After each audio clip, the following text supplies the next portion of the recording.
భారతీయ చలనచిత్ర రంగంలో అక్షరాన్ని ఆయుధంగా మార్చిన ఒకే ఒక్కడు, భావ కవిత్వానికి నిలువెత్తు నిదర్శనమైన ఒక జ్ఞానశిఖరం. ఆయన కలం కదిలితే గుండె గలం విప్పుతుంది. ఆయన అక్షరం పలికితే సమాజం ఆలోచనలో పడుతుంది.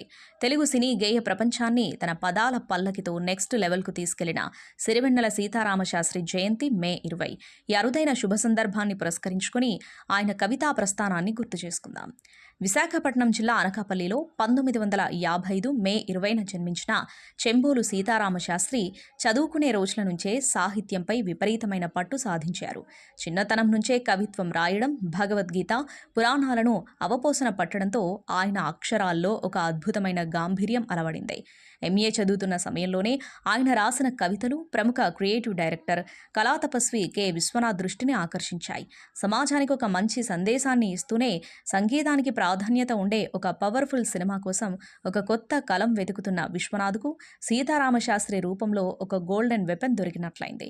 కళాతపస్వి కె. విశ్వనాథ్ తెరకెక్కించిన క్లాసిక్ వండర్ సిరివెన్నెల చిత్రంతో సీతారామశాస్త్రి టాలీవుడ్ గేయ రచయితగా తన మొదటి ప్రయాణాన్ని ప్రారంభించారు.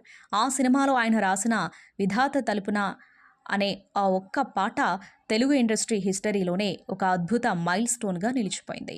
మొదటి సినిమాతోనే ఉత్తమ గేయ రచయితగా నంది అవార్డును కైవసం చేసుకోవడం ఒక రికార్డు కాగా, ఆ సినిమా పేరే ఆయన ఇంటి పేరుగా మారి సిరివెన్నెల సీతారామశాస్త్రిగా కోట్లాది మంది గుండెల్లో శాశ్వత స్థానాన్ని సంపాదించుకున్నారు.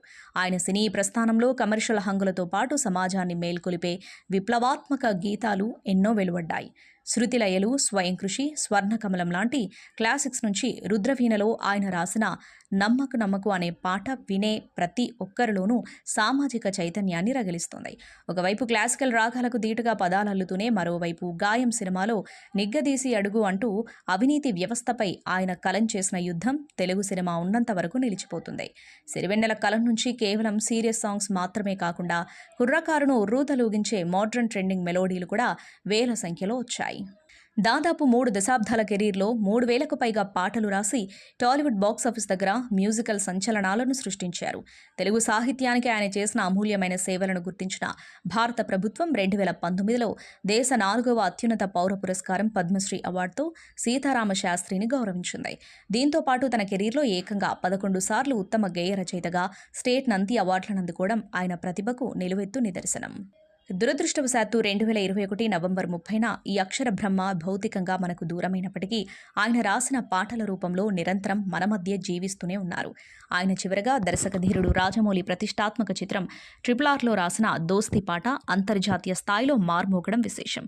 మే 20న ఆయన జయంతి సందర్భంగా తెలుగు రాష్ట్రాల్లోని సాహితీ ప్రియులు ఆయన పాటలను వింటూ ఆయన కవితా ప్రస్థానాన్ని మననం చేసుకుంటూ ఘన నివాళులర్పిస్తున్నారు.